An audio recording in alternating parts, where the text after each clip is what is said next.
আসসালামু আলাইকুম ওয়া রাহমাতুল্লাহি ওয়া বারাকাতুহু। নাহমাদুহু ওয়া নুসাল্লি আলা রাসূলিহিল কারীম, আম্মা বা'দ। প্রিয় দর্শক শ্রোতাগণ, আপনারা যেখান থেকে আমাদের এই ইসলামিক প্রশ্ন পর্ব অনুষ্ঠানের সাথে রয়েছেন, সবাইকে এফকিউ চ্যানেল ও মার্কাজুল উলুম ফাতোয়া রিসার্চ সেন্টার জয়নাবাড়ি হামিদপুর সাভার ঢাকার পক্ষ থেকে জানাচ্ছি অসংখ্য শুকরিয়া।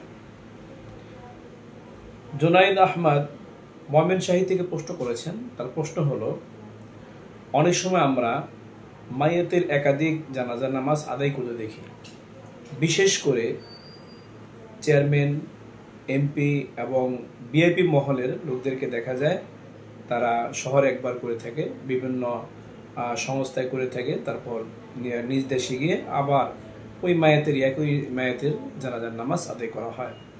এভাবে মায়াতের জন্য একাধিক জানাজার নামাজ আদায় করা যায় আছে কিনা বিষয়টি জানালে অনেক খুশি হব।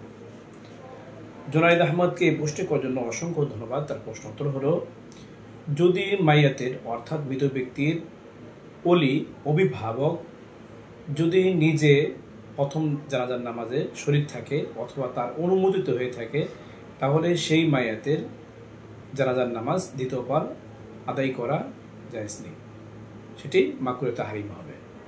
আর যদি তার অনুমতি ব্যতীত কেউ যদি পড়ে ফেলে, কিছু মানুষ যদি পড়ে আদায় করে ফেলে, তাহলে সেই ক্ষেত্রে ওলি চাইলে দ্বিতীয়বার তারা নিজে এলাকায় হোক অথবা অন্য কোথাও হোক ওই মায়াতের জানাজার নামাজ আবার নতুন করে আদায় করতে পারবে। কিন্তু যদি ওলি অর্থাৎ অভিভাবক, মায়াতের অভিভাবক, মৃত ব্যক্তির অভিভাবক যদি সশরীরে থেকে অথবা তার অনুমতিতে যদি মায়াতের একবার জানাজা অনুষ্ঠিত হয়, তাহলে দ্বিতীয়বার সেই মায়াতের জানাজার নামাজ আদায় করা জায়েজ হবে না। মাসলার রেফারেন্স আপনারা পাবেন হেদায়ের 1 নম্বর খণ্ডের 180 নম্বর পৃষ্ঠায়, ফিকুন নাওজিরের 81 নম্বর পৃষ্ঠায়, আব্দুল মুখতারের 2 নম্বর খণ্ডের 223 নম্বর পৃষ্ঠায়, ফাতোয়া দারুল দেওবন্দের 5 নম্বর খণ্ডের 289 নম্বর পৃষ্ঠায়। যে মাসলাটি মনে করা হলো, আল্লাহ পাক রব্বুল আলামিন আমাদের সবাইকে ভালো করে বুঝে এই মাসলাটি আমল করার তৌফিক দান করুক। এরকম গুরুত্বপূর্ণ ইসলামিক প্রশ্নের উত্তর জানতে চাইলে এখনও যারা আমাদের ইউটিউব চ্যানেলটি সাবস্ক্রাইব করেনি, সাবস্ক্রাইব করে নেবেন।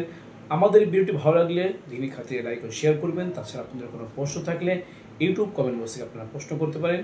এর পাশাপাশি আমাদের একটি FQA নামে ফেসবুক পেজও রয়েছে, সেখানে গিয়ে ফলো লাইক দিয়ে আমাদের পাশে থাকতে পারেন। চাইলে সেখানে কমেন্টে আপনারা প্রশ্ন করতে পারেন। আপনাদের প্রশ্নের উত্তর যথাসময়ে দেওয়ার চেষ্টা করবো। ওমা আলাইনা ইলাল বালাগ।